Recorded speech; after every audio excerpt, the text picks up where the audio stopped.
Ako na po tayo dito kay Atty. Kapunan. Napakaganda po ng sinabi niya. Napakaganda po. Pakinggan po natin. Sumasabay po ang mga troll armies.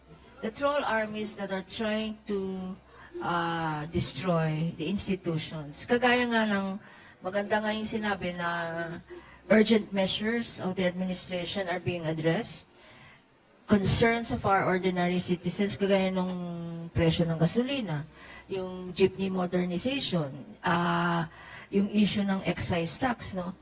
Tinatalakay pa rin sa Congress. So, yung mga sinasabi po ng trolls, mag-ingat tayo because ang sinasabi nila, wala namang ginagawa ang gobyerno. Yun ang narrative. Sinasayang lang ang pera ng taong bayan sa impeachment process na yun na lang ang ginagawa sa House. So we should be very careful about social media, lalo na po. Ang kaibahan po ng impeachment process ng 20th Congress and the earlier impeachment complaints, kagaya ng kay President Elap, no? At saka si Chief Justice Corona, napakaliit ng social media nun. Wala pang, in other words, there was no counter-narrative to what was going on. Ngayon, ang kalaban po natin, fake news, distorted news, misinformation, and a counter-narrative to what is the truth. I'm not only speaking as a lawyer, no? I'm speaking as a mother, as an ordinary citizen, na talagang sinusundan, ano ba talaga ang nangyayari dito? Ano ba talaga ang issue dito? Ito ba ay political harassment? Ito ba ay political persecution? Is this about the 2028 elections? Sa palagay ko, sa nakikita natin, genuine na, talagang interesado na ang mamamayang Pilipino kasi nakikita nila ang live TV, lalong-lalo na pag nagsasalita itong kompanyerong Congressman Terry Ridon na napakalinaw ang pag-explain on TV, no, na naiintindihan ng tao. It's not a matter of opinion, it's a matter of public figures, government official figures from government agencies that don't lie. Napakita nga ni Kong Terry, yung flow ng funds, inflow, outflow, kung ano yung balanse, na naiintindihan ng tao. Ako mahina ako sa arithmetic, no? Pero alam ko yung addition, subtraction, at alam ko yung kung may remainder ang pera. At may remainder ang pera na nakita ng taong bayan. May remainder ang pera. Kita nyo? Hindi na to all about troll farm. Kahit anong i-troll farm nyo, mga inutil. In the end of the day, the truth will set us free.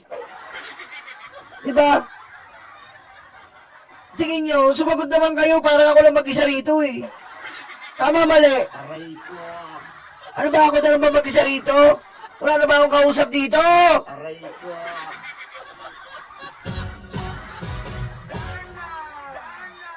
Diba? In the end of the day, the truth will set you free. Kahit anong pamimeki nyo, lalabas ang katotohanan. May jowa ka. May jowa ka, niloloko mo. Binibembang mo ang inyong katulong. Salamat, Joby. Hi, Chang, salamat sa mga suporta nyo. Maripe Palisok, salamat. Gals, Winde, salamat. Mr. Culdepera, salamat. J. Martins. Mami Edna Angile, salamat. Ben Rex, salamat. Kuya Chris Angel, sumagot ka, hindi yung tinuturuan mo ako 101, ha? Aray ko. Putik na si Chris Ulong, ingay kagapon. Oh, di ba? Alam nyo, pag nagkakasama po kami nila Chris Ulo, namumugot po kami. Kaya pangit po pag nagiinuman kami. Alam nyo bakit? Nag-iiyakan po kami. Ma-share ko lang sa inyo, nag-iiyakan po kami. Kagahapon po, nag-iiyakan kami. Sila Derek Freddy, na ayaw magpakita. Sinasabi mo pa, sinungaling ako, ha? Aray ko. No. Sabi ng mga nasa comment, sinungaling ka nyo. Wala niyo si Derek Freddy. Ay, talaga to. Aray ko. Oo na. Iiyakan. Kagahapon po, nag-iiyakan po kami. Mga 1 oras, iyak. sabi ni Isulo, tol, buti na lang magkakasama pa rin tayo, no? Sa hirap at ginawa, nandito pa rin tayo ni Jake. Oo nga, tol, eh. Lumaki pa tayo. Aray ko. Iyak eh. Iyak. Sana alam nila, si Addictus Rex, oh, ay yabang pa, oh. Late ka na! Yabang pa, oh. Mga ganun pa si Addictus Rex, oh. Sana alam nila ang nahuli at naaresto. Late ka na! Aray ko. Yabang mo pa, 3 oras na ako dito! Aray ko. Yabang pa, no? Yabang talaga tong campaign manager na to, eh. Ha? Campaign manager 1 ko, eh. Yabang, no? Campaign manager ko yan, ha? Aray ko. Ngayon ka lang nag-comment. Sorry.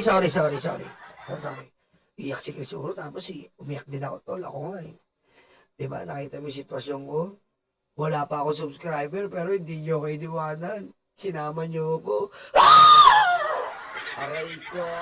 Iyak ako. Si Bolpon, umiyak din. Ako nga, tol, eh. Buti nga, nandito ako, eh. Nakikita ko kayo mga tropa ko, mga tunay. Aray ko. Iyakan kami. Buti, biglang pumasok si Jake Magnus. Ako nga, tol, eh. Si Mima, namimiss ko na.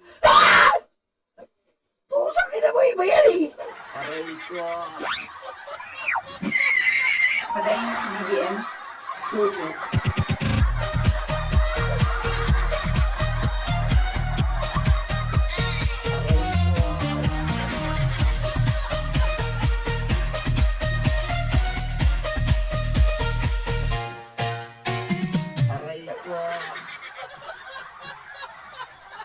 Nawala yung luwa namin, eh. Pusang ina mo, mga pangit mo, eh. Iba yun, eh. Bimbangan yung sinasabi mo, eh. Aray ko. Bakit, tol? Namiss ko kasi Mimi. Iba yan, eh. Aray ko. Basag trip to si Jake, eh. Nag-iiyakan na, eh. Basag trip. Tol, miss ko si Mimi. Aray ko. Bad trip, man. Bad trip to si Jake, eh. Okay, mi. Hoy, Jackie Core, thank you, ah. Ay, nako. May troto ka palang pangit dati, Boss Jolo, si Jake. Okay, hiniwalay namin, eh. Hiniwalay namin yung mga animal sa mga mortal. Jennifer Rams. Yo, pansin mo? Talagang ganun mga kasamaan, niwalay mo yung mga animal. Yun, yung animal napunta ron. Pare-pareha silang pangit. Kami mga mortal, dito lang kami. Mga mortal kami. Yung mga animal, doon na sila. Scammer.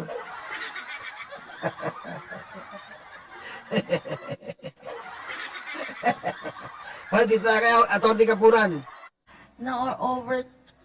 Na hindi na-reflect sa bank account. Oh. So, yun po ang dapat sundan natin lahat. Oo. Tatawid na po siguro to sa Senate because Tito Sen, Senate President himself has said, if the impeachment articles Oh. are endorsed or transmitted to Oh. the Senate, the next day, he will create an impeachment court. Di ba? Yan po ang sinasabi natin. Mahal na Supreme Court, nirerespeto namin kayo, pero hindi po kayo papayag sa sinasabi niyong forthwith. Sorry po, ah. Pasensya na po, ah. Ang hirap pong paniwalain ng mga matatandang tong may kulubot na yung forthwith nyo is hindi po immediately. Maybe longer time, maybe shorter time. Hindi po ganoon ang forthwith, sabi ni Munsod. Ang forthwith po is immediately. Sorry po talaga, Supreme Court. Tinanong ko po si Miriam. Yung asawa niya po si Webster. Ganon din po ang sabi sa amin. Kinato ko pa nga, eh. Aray ko. Sorry po talaga, Supreme Court, ha. Mahal namin kayo, pero mula po sa mag-asawang Miriam at Webster, ang sabi nila, immediately. Hello. Magandang hapon po, Ma'am Miriam. Ano yun? Ano po ba yung forthwith? Kasi po, dati, alam niyo yan, di ba? Oo. Ano bang problema? Kasi po yung fortwith daw po, maybe longer or maybe shorter time. Ay putek. Aray ko. Hindi naman ganun. Ano po ba yung Ma'am Miriam? Nandiyan po ba si Webster? Nandoon si Webster. Aray ko. Nasaan po? Nandoon, nag-i-encode. Aray ko. Oo nga po eh. Pero Ma'am Miriam, ba't hindi, ano po ba masabi niya? Immediately yun. Aray ko. Buhay pa. Moonlight. Buhay pa po si Miriam tsaka si Webster. Nakipag-meet po kami. Kaya, di ba? Kaya, immediately po. Yan po, ang translation talaga niyan, immediately. And marami nga po mga abogado ang naguguluhan na rin kung ano nangyayari sa justice system natin. Pero yun po, ang dami po naguguluhan ng mga abogado ngayon sa justice system natin. Binago po yung rules of impeachment. Binago po yung meaning ng forthwith. Ang dami po naguguluhan mga abogado. At sa sobrang gulo po, may mga abogadong DDS ang nababaliw na. Ang maliit na mensahe ko lang po, binasa ko po yung rules ng Senate House on the Senate rules on impeachment. Oh, At dalawa po ang nakita kong napaka-importante. Yung issue ng, klarong-klaro po sa Senate rules, the issue of political neutrality. Nakalagay po sa Senate rules on impeachment that the senator judges must be politically neutral. Number one. Number two, nakita ko rin na meron silang oath. Bago sila, hindi ba ang judge, bago maging judge, nag-oath sila, no? At sa oath ng mga senators na magiging senator judges, nakalagay doon na they have to follow the law and they have to follow the Constitution. So, wala rin talaga dapat bahid doon ang politika. tingnan mo. Wala po dapat bahid ng politika. Wala po dapat kulangot ng politika. Diretso natin. Lalong-lalo na nandito si Ka Jimmy na in-announce na sa isang kapihan na narinig ko po, meron daw atang People's Court. Kayong taong bayan, tignan natin yung political neutrality ng mga Senate judges. Yes! Because half of them have already, not half of them, yung mga kapartido ni Vice President Sara Duterte have already announced their vote. Yes! In-announce na nila yung vote nila bago pa man makita ang... Ito po ang sasabihin ko sa inyo. Ayon po sa amin itim na kuyukot. Si Atty. Kapunan po ay magiging isa sa magiging napipiling private prosecutor. Matindi to. Aray ko. Kasi po sa impeachment, it's legal, Your Honor, Mr. Chair, that will acquire the private prosecutor beside the prosecutor from the Congress. And one of the choice is Attorney Kapunan. And it will be dangerous for Sara Duterte. Okay? Because Attorney Kapunan is a really great attorney. Many cases have been solved by this legal, beautiful attorney. Yare. Isa po sa pinagpipilian niyan si Attorney Kapunan. Ebidensya. So, tayong taong bayan, pinapakinggan natin, sinusundan natin yung House, mas sundan po natin ang Senado. Kasi sa House of Representatives, probable cause lang yan. At tatawid na yan, kung merong 1/3 vote. Pero sa Senate, conviction. Anong ibig sabihin? Before I leave in a few minutes, tatlo po ang klase ng kaso, no? Meron tayong tinatawag na criminal case, meron tinatawag na civil case, at meron ring administrative case. But on top of that, meron pang pang-apat, yung tinatawag na impeachment case. Anong kaibahan?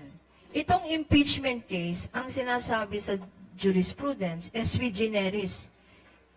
It is a class of its own. Huwag nating isipin criminal case, no?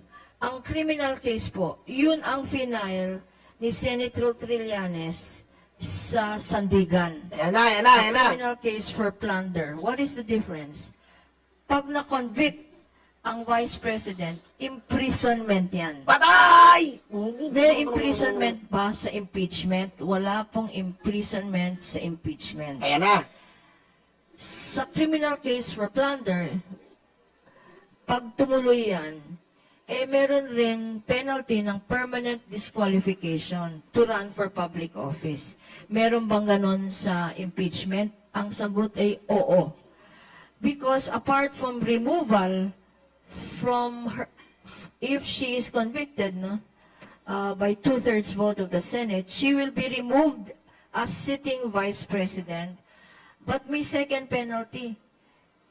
She cannot perpetual disqualification. So, disqualified siya sa 2028.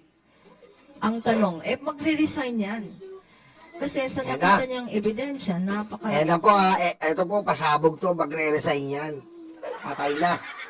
Tapos magre-resign yan. Matutuloy pa ba ang impeachment case na yan? Ang sagot po ay oo. The impeachment case will continue, the trial will continue in the Senate because there is a second penalty apart from removal from public office or if she is sitting because she's a sitting vice president. Oh. Ang second penalty dyan, permanent disqualification. Yes. So mag-resign man siya, itutuloy po natin ito. Patay ka na. Wala ka nang kawala. Ubusin, tabusin, tabusin, tabusin. Aray ko. Wala pong kawala ang may sala. Bigador! Wala kang kawala. Bigador! Kayo ay maganda. Bigador! Aray ko. Kaya sa Bigador po, walang kawala ang may sala. Kaya, kahit mag-resign ka, impacta demonyita ka. Ha? Hindi ka namin tatantanan hanggat hindi namin nakukuha ang pera namin ninakaw nyo. Dahil ang dami yung ninakaw. Ninakaw nyo ang buhay. Ninakaw nyo ang pera. Ha? Ayos lang sana kung pera lang eh. Alam yun?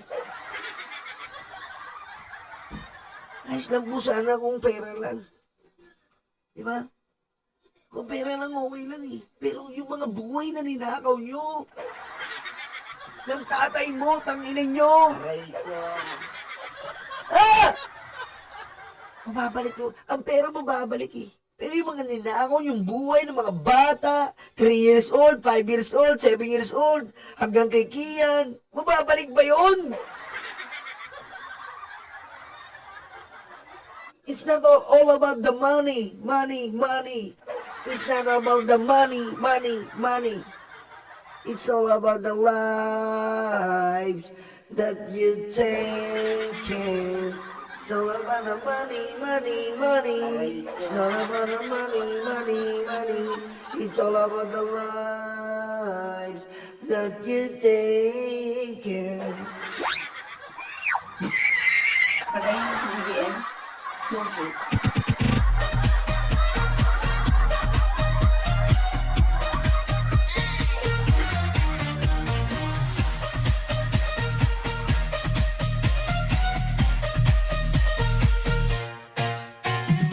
Yogi Sawaki, maraming salamat ha. Tama rin. Thank you, thank you. Putik, pa-drama na tayo. Iiyak na eh. Biglang kumanta na naman ng impacto. Tama si Ma'am Aicha mo. Hindi scapegoat ang pagre-resign. Kahit mag-resign ka, there's an ombudsman, there's a plunder case, there's many case of graft and corruption will be in front of you, Sara Duterte. Tama na, sobrang natigilan na yan. Usang ina. Nakakaroon ang nakawan ng mga Duterte. Para mawala po ang ingay, ang rindi natin, tigilan natin ang mga hayop ng mga Duterte.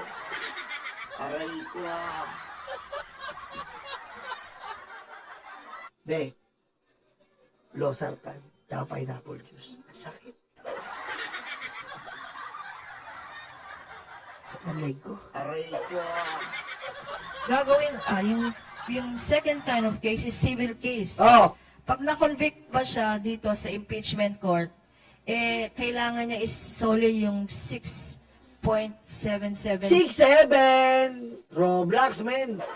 Mukha ni Sarah, Roblox. 6'7". Mukha ni Sarah, Roblox. 6'7". Aray ko. Billion, hindi po. Kasi hindi po yan penalty sa impeachment court. Yun lang po. And lastly is administrative.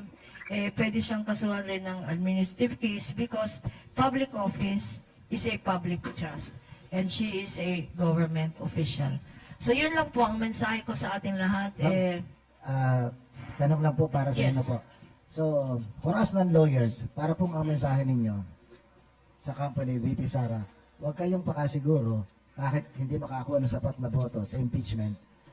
Ang mas matinding mensahe, ang lumabas at nakuha ang mga ebidensya sa ginawang pagdinig ng House Justice Committee ay pwedeng magpakulong sa kanya sa ilalim ng kasong plunder.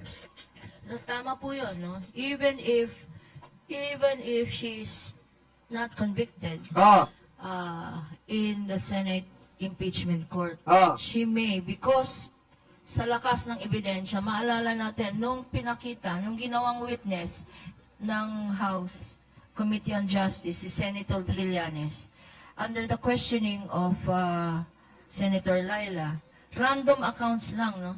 Random accounts sa kinumpira yung mga inanex ni Senator Trillanes sa affidavit niya. Nag-random choosing lang ang Congresswoman Laila ng 19 accounts. Yung 19 accounts po na yan na naka-annex sa kay Senator Trillanes, complaint sa ombudsman, to the last centavo, matching yung figures sa affidavit niya sa report ng AMLA. So, at hindi sabi nila na-vindicate, hindi po. Na-vindicate daw si Senator Trillanes. I think the right word is na-confirm. Na-confirm yung matagal na niyang sinasabi na totoo. Hoy, Sa bansang teka lang bago natuloy. Alam nyo, yung si Sarah po, nung lumabas daw po tong, sabi ng ating mga itim na kuyukot, nung lumabas po tong bangko niya, grabe po, nagwala si Sarah. Nagwala po. Halos 2 laptop po, wasak na wasak. Yun nga po, MacBook pa daw eh. Wasak po yung MacBook. Tapos yung may parte na may pintuan, yung, di ba yung pintuan, wasak po yung pintuan. Nagwala po nung nilabas po yung 6.7, yung AMLAC, nagwala po. Sa sobrang kahihiyan niya, alam niyo po sa sobrang kahihiyan, akala niya, ganun po si Sarah eh. Bobo po siya sa interview eh. Kaya immediately gusto niyang umalis sa bansa. Alam niyo po yon. Gusto niyang umalis sa bansa kasi ayaw niya ng interview. Ayaw niya po ng interview. Hindi po siya nagpapaulak ng interview. So, nung nalabas po ng AMLAC yun, nagwala po. Pinaghahampas daw yung laptop. Parang yung nai-imagine nyo, putang, ganun. Yung pintuan po, hindi ko na po sasabihin kung saan nangyari ha. Yung pintuan po, alos mawasak. Tapos, sinigawan niya yung staff. Wala pa ba yung papunta kay ibang bansa? Galit daw po. Galit na galit. Kaya makikita niyo po yung letter niya na sinisisi niya si Bongbong Marcos dun sa yung letter niya, kita niyo? Yung letter niya, parang pag binabasa mo, galit na galit siya eh. Kasi sobrang pahiya daw po at gusto munang umalis ng bansa. Na parang nababaliw talaga. Aray ko. Grabe po. Grabe po. Grabe, wasak na wasak talaga. Ang tindi ni Sarah, normal po talaga. Ganyan ba yung presidente natin? Aray ko. hindi magkasundo kung anong meaning ng fourth week. Maaaring tumagal ang pagdinig sa ang trial sa Senado. Pwede po bang isabay yung kaso ng plunder ng ombudsman? Yes po, pwedeng isabay. Yan, ha? Sabay. Kasi yung impeachment case, pwedeng isabay lahat. Pwede magsabay ng criminal case. Pwedeng isabay kasi maalala natin, pag nanood tayo, may disallowance ang COA ng kanyang Patay. Patay ito. ginamit daw for confidential funds. Nag-disallow ang COA dyan, nag-appeal sila, dinenay na rin yung disallowance. So, napakalaki ng amount. Tama, Ramjay, ugaling spoiled brat. Aray ko. Ayan po pwedeng isabay. So habang nag-i-impeachment po tayo, sasabay na ng ombudsman yan, ipapakulong. Walang kawala ang may sala. Sabul. Ayan, ano. Pwedeng ipabalik yan, not in the impeachment case. Pwedeng ipabalik yung disallow na funds na ginamit sa DepEd in a civil case or Patay. in a forfeiture case. At this point, yung Senate hati, merong majority, merong minority. Minority ata, 10 sila. Pero yung majority, 14.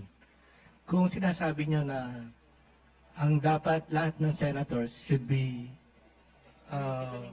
neutral, para may fear na yung minority would interject dun sa mga questionin nila yung ebidensya na Ayan na. ipapakita ng prosecution. Ang Hindi maganda, ba, kailangan bang?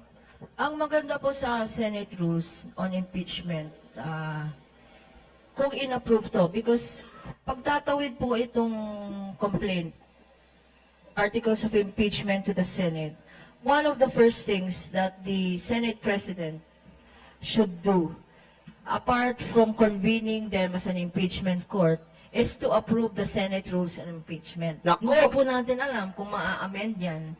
Pero sa existing Senate rules, ang nagdi-decide po ng mga questions is the presiding justice. Then that is the Senate President. So kung magkakaroon ng bullying or intervention na hindi naman tama, no, na or ginugulo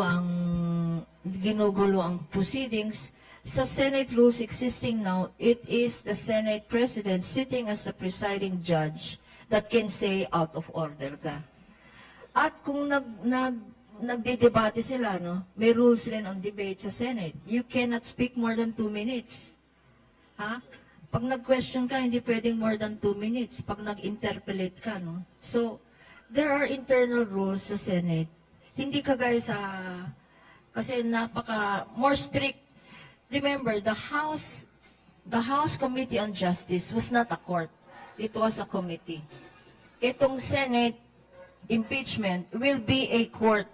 Kanya stricto sila sa application of the rules at nakalagay pa doon, the rules of court will also apply. So yung issue ng cross-examination, pwede ba mag-cross-examine na hindi naman related sa question, ay hindi po. Kasi under the rules of court, it must be material and relevant sa direct examination. No? So, ang titignan natin is, even if they do have, pinag-aaralan nga namin ng mga sa legal circles, kasi sa ordinary courts po, pwedeng i-inhibit or i-disqualify ang mga Patay! judges Patay! kung may nakikita ang bias, no? Nako! Kung nakikita na hindi pwedeng impartial. Yari ang mga Duterte Black na tanga. Duterte Black. Yari kayo ngayon. Sabi ko sa inyo, ang galing ni Atty. Kapunan eh. Di ba? Yari po. Pwede kayong ipainibig ngayon, sabi ni Atty. Kapunan. Sa pool! Di ba? Ayan po Ayan po, malinaw na malinaw po sa atin yan. At sana po si Atty. Kapunan po ay isa sa mga maging private prosecutor.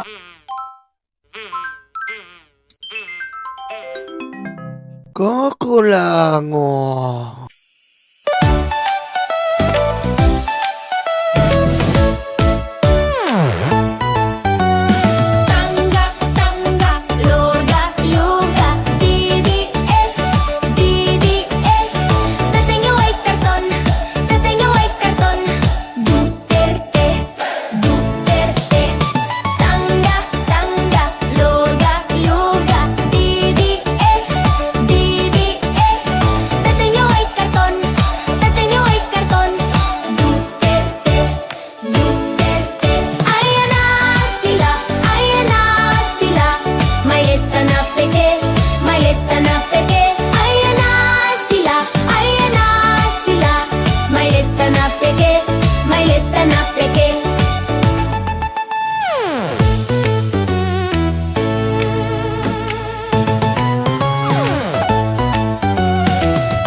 got news.